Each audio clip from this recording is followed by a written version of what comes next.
Hello there folks, it is TIJ Gaming and welcome back to our Rossi career mode on MotoGP 18 on the Xbox One. And today it's time for the third race of the season. We've already done two races. Firstly at the Losail International Circuit in Qatar, we finished 8th there after a pole position. And we also got a pole position at the Gran Premio, the Argentinian Grand Prix, I think you get the gist. And we finished 10th there, and our positions were really damned by the fact that we crashed in both the races. We had incidents, and hopefully in today's race that Formula 1 fans and MotoGP fans will be interested in alike and accustomed to. That was the word I was going for. Not necessarily interested, but accustomed to alike, because both sets of fans know the brilliant circuit. It's a little bit trickier on the bikes, as you can imagine, with the camber of some corners and the way these bikes turn in and how you can go through chicanes. So it's a little bit awkward there. Just a bit of a service announcement as well. I've moved up the AI difficulty from 85% to 95% today. So that's a big movement, but hopefully it should pay off. It's just really for qualifying pace. It's just that I think we were about a second on pole in the last race. We're going to skip through that to avoid any copyright claims of any sort. We were about a second clear at the front of qualifying at the last race. So this race, it'd be nice to be pole again, of course, but there's no point trying to finish pole every weekend and then in effect we haven't seen the effects that has on the race because we've crashed every time. What I have noticed is when we have crashed, we found it very easy to catch up to the rest of the field, which clearly shows to me that we have got a lot of pace, which is due to possibly the AI difficulty. So if we do crash today and we have an incident, which I'm really hoping we don't, I hope we can have a clean race, although I'm not really sure about that. It's a long run to the first corner. We could be swamped at the first corner and we might need to be aggressive. If we have another incident today, it might be a lot trickier to get through. But this is going to load up now. It's a 5.5 kilometre circuit, 1.2 kilometres of straights. Of course, that big straight you can see on the screen there that ends intermediate 2, and you've got the speed trap on as well. But it's a really nice circuit. I like this circuit. It's a bit longer than the F1 version in terms of the time, because the motorbikes can't get through it as quick as the Formula 1 cars. We're going to do a few banker laps in Q1, as we've got to go through every time. We don't set a lap in practice, and we don't set one of the fastest 10 laps in FP2, and we do have to go through to Q1. But we're going to set a few banker laps and hopefully try and get through to the next session without too many worries.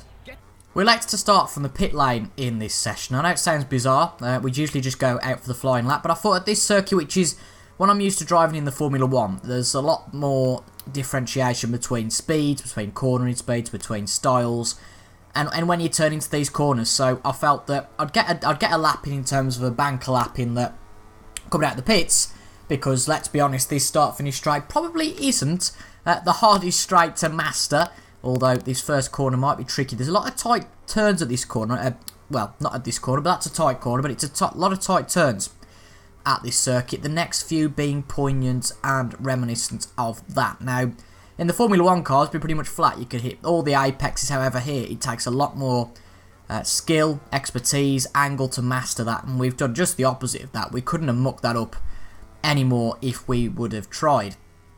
But through the first sector, again, I'm not sure what our time's going to be representative to anybody else. Possibly we could have left it a little bit later to go out just to see what everybody else had done, but you never know. We might as well just go out there, do what we can. Good through there. Run out a little bit wide and the bike jumping up a bit there. This is a nasty braking zone. Just get it onto the apex and get it out the corner as soon as possible. Not too bad there. A little bit too far from the racing line. You can see this black covered bit here is pretty much the racing line. There's a bit of differentiation, of course, between that, but not a lot. But going past the Red Bull sign, there's the speed trap. Won't tell us how quickly we're going here, but again, a bit of a weird braking zone, and we mastered this on our banker lap, and we couldn't have done it worse there, could we? Really badly there. I think we might need another lap after this, but coming into the last part of the lap, it's a tight and twisty section, and we'll have to see what this leads to in terms of a lap time. Well, the first lap that we set was a 2 minutes 2, and I have to say we're a lot more hooked up round this time. We're hitting the apex, etc. Didn't make that silly mistake at the last corner. Took the first section a lot better, and as you can see, it really paid off in terms of our time. 1.3 seconds off. Can we set something that's a sub 2 minute time? That is way out, and that's an invalid lap. Well done, Toby. Well done, you plonker. Pushing just too much there, and I don't see anybody beating our time. Might just be worth coming into the garage just to see what the competition are doing and whether we need to go out again. Because if we don't need to do any more laps, then it won't hurt. But I don't know what the autopilot was particularly doing there. But we'll find out very, very soon what the competition are up to. Not up against, but I suppose you could say what we're up against. Dearie me, I'm in bad form today. Well, I can't quite believe this. We must just be a qualifying specialist. We've moved up the difficulty again. And again, we're 1.5 seconds clear of anybody. It looks a bit more relative in terms of Dani Pedrosa being the rider who gets through, but we are way clear of anybody else. That might change in the next session. It's to be expected, really, that the satellite bikes are a little bit behind, but hopefully we get given a bit of a better challenge in Q2, particularly considering that that 2-minute 2 wasn't the best that we could have done. You know, with that 1 second improvement at least, that 1 second delta, we would have been 3 seconds clear of anybody there. But Dani Pedrosa through to the next session. A little bit disappointing from the Aprilias there, a little bit far back. But apart from that, pretty much the standard. But Bradley Smith, what a disaster it's been for him. Well, we've let the rest of the field set their times before we go out. And I have to say, look at that, it's abysmal. 2 minutes 4? Well, we did a 2 minutes 2 first. Whoa! Okay. Well, the autopilot just binned it. Well, that's interesting, isn't it, straight away? I can only think, well, it seems odd that they're that far behind. I did think that because we crashed going out there, possibly there might have been rain on the track. I doubt it though. And I'm gonna have to do a bit of testing, I think, just to see what the correct AI rating should be, because we've moved it from 80 through to 95, and to be quite honest, I can't see any difference.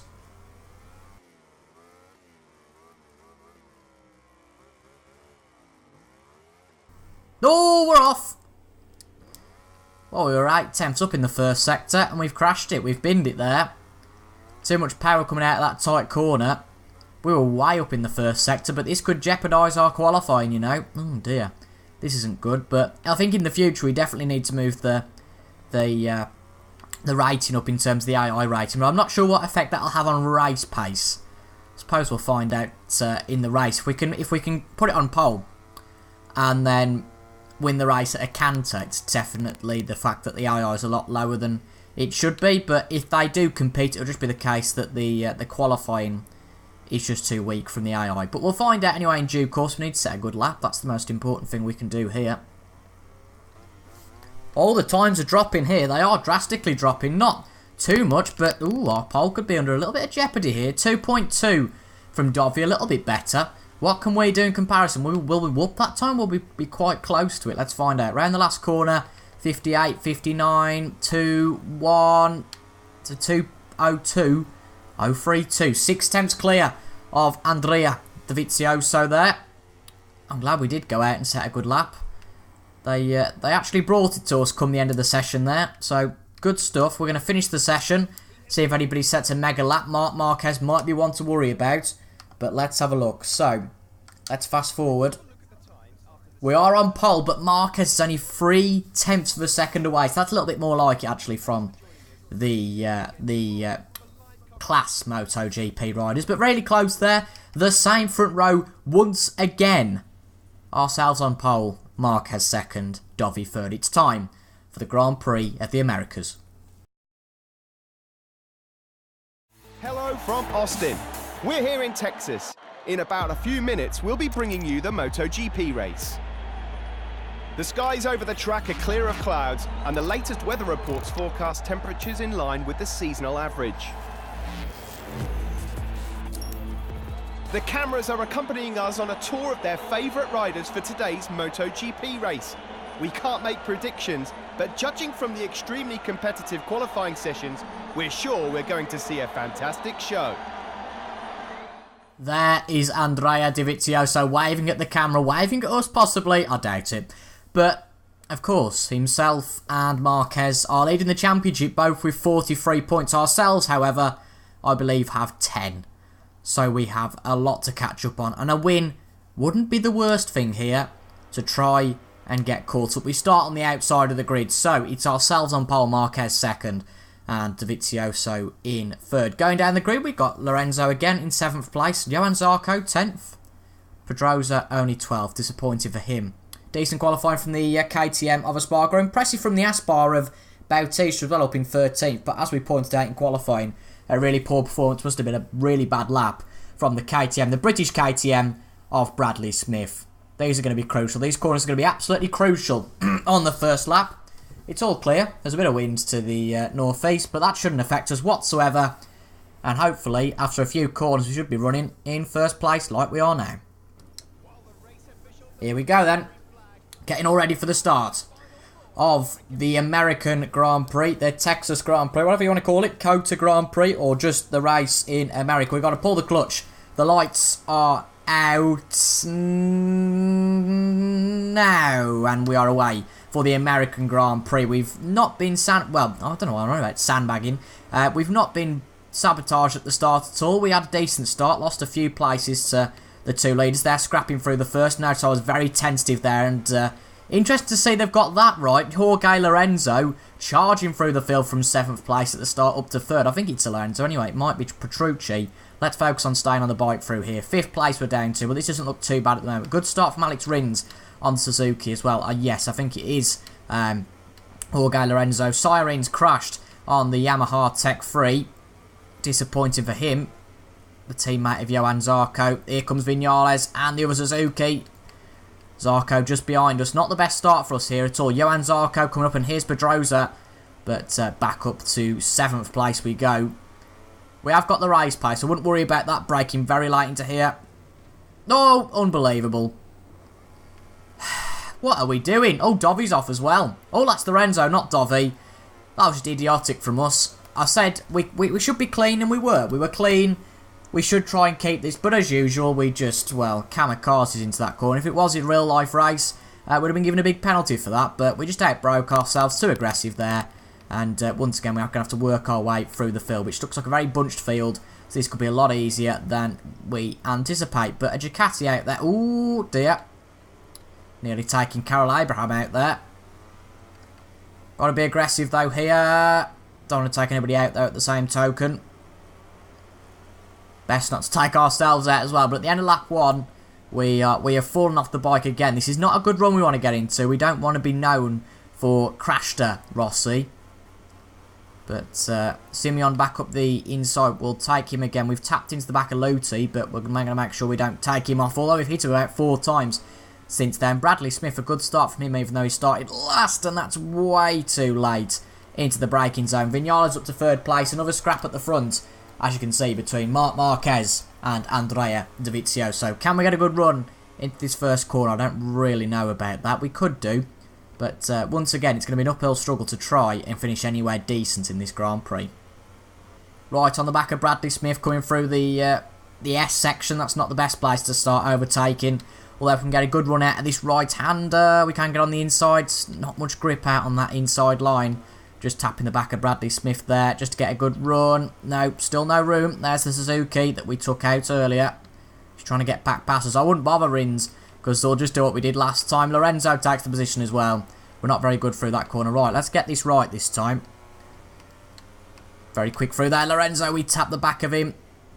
This is much better here, although we go up the inside regardless. It's going to be a squeeze. 4 abreast through there. How nobody managed to crash is beyond me. But we almost gave Alex Rins a bit of a push there, and we've managed to lose 1 position. The fast Ducati of Lorenzo comes behind us, but the Suzuki of Alex Rins looks really racy here.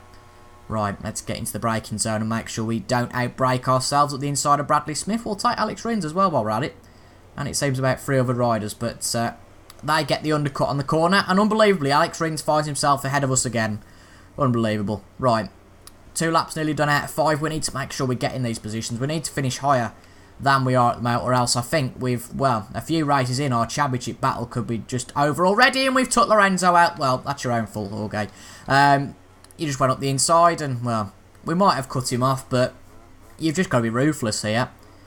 Although, admittedly, we are being a bit dirty, and I think we've got the normal penalties on, so there's no reason why we shouldn't be penalised if the body that adjudicates that feels that we should have a penalty. But up back into the points, packed around the outside of Tito Rabat, we should be here. But once again, an abysmal race, but we need to sort this out, or else it could be quite a boring mid-season trying to get about 7 or 8 wins on the bounce just to catch up to these 2 at the front of the field. But we'll take those 2 positions there, good run out, and we'll have a little bit of leeway to the car ahead. That'll give us some good gains Going into the S section, although we're pretty much up with Elisha Spargo already here, so through the S section, get this nice, neat and tidy. Well, Espargaro very slow through here. Don't want to hit him, we do tap him, we couldn't really do much about that. Just the rear of the bike, but Espargaro has been dispatched. Alex Rins fighting back from whoever took him out. And we've got a KTM up in 10th, so good for them, but we've got just under 3 laps left here. All depends what we can do up to the end of the race, but I think top 10 is definitely possible. As you can see, there's a real dice for 10th place up ahead of Spargo, Bautista and Alex Rins battling for that. We haven't really got too much race pace around this track, I'll admit that now. We're not the best ride around here, even though we did have the best qualifying pace, but a little bit scrappy. We can qualify, but those lines that we use for qualifying is the racing line, so if we've got a bot, Jesus Christ, that's the Aprilia coming pretty quickly there of Elisha Spargo, and that's unnerved us into the braking zone. Oh, what are you doing, Elisha? Blimey. Whoa, just come across the track. What? Jesus Christ, what's he doing? I don't know what Elisha Spargo is doing there, but we dispatch him once again. Right, can we catch back up to these three now after we've been unnerved by Espargaro there? Catch up to the other Espargaro. That's not a glitch. There are 2 Espargaros in MotoGP, 2 brothers. Elisha on the Aprilia and Paul on the KTM. But top 10's the aim here. Again, I can't believe we've crashed for the 3rd race in a row. There is going to be one race that we don't crash in, so I suppose that's all the more reason to watch the series through, just to see if we don't actually crash in one of the races. That'd be a miracle, wouldn't it? Well, coming on to this final lap, we haven't made the progress we wanted to, which I think probably highlights that this AI level is probably about right. We might have to move it up a tad, but it's probably about right, because we can't really make the gains, and that's our fault for crashing earlier. Oh my goodness me. That's abysmal at the first corner. Elisha Spargo makes the move. He doesn't really have to make much of a move, it's just stay on his line, but that was abysmal for us, and I think that going wide there is going to prevent us finishing any higher than 13th once we dispatch Elisha again. I think we're just going to get a better run through this X section, as you can see. Passed him straight away again. We're brilliant to get a run on his brother Paul to get up into 12th. We're going to push for that, but it sounds crazy at this point, but 3 points is better than nothing. It's been our worst result of the season so far. I don't take that lightly at all. Mind you, our best result's in 8th place, isn't it? So, not great from us. Really not great so far this season. We need to be getting some solid podiums. The problem is, I think that Marquez and Dovi have shared 1st and 2nd for the first 3 races of the season. That's going to give themselves a massive lead in the championship compared to anyone else. Never mind just us. But well, wow, look at that from Elisha Spargo. Coming at a rate of knots also is Jorge Lorenzo on the Ducati. Blimey, he's fought back quite nicely. Make sure we get it on the brakes here. Oh, we've gone wide again. Way wide. Oh my goodness me. Have we stayed ahead? That's amazing. We've just managed to stay ahead of anybody but Elisha Spargo. Just cut the corner there, Elisha. That's alright, yeah. And then just dive back. Whoa, there comes Lorenzo. Been an awful race for us. Really has. But we're going to try and keep to it. We want to make sure we don't lose any further position. But Lorenzo's got it. Okay, Lorenzo's got this, I think. I think he has. We can't get anything back on him. We're trying to keep so close to the inside. We might dive it up the inside at the last corner. What have we got to lose at this point? Just a point. Jesus Christ. We're out of it now. We're out of it. Right, ball. Well. What a disaster.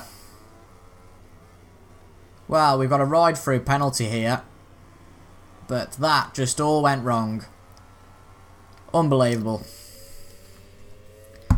Rather than a back-to-front race, it was a front-to-back.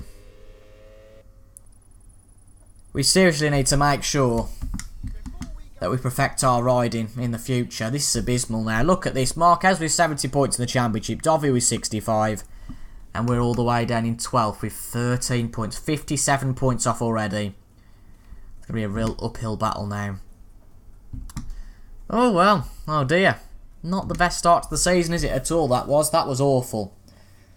I think around COTA, the problem is I'm so used to the Formula 1 layout that we get a bit thrown by what happened. The team aren't happy. I completely understand. Yeah, the engineer's giving us a pat on the back. But we are at Mugello next, I think. So, oh no, it's Jerez next. I do quite like Jerez. So, fingers crossed we can get a season best performance there, which won't be too hard, to be honest. But I know it's probably been hard to enjoy, but it was a good qualifying, I suppose. But if you've enjoyed, folks, make sure to leave a like down below, comment as well, and subscribe for MotoGP content twice a week on a Monday and Friday at 6 PM British time. I'll have to do a bit of practice race pace terms before the next race to make sure that I'll give you guys an exciting championship from here. But I've been TIJ Gaming. Thank you very much for watching, and I'll see you guys later. Goodbye.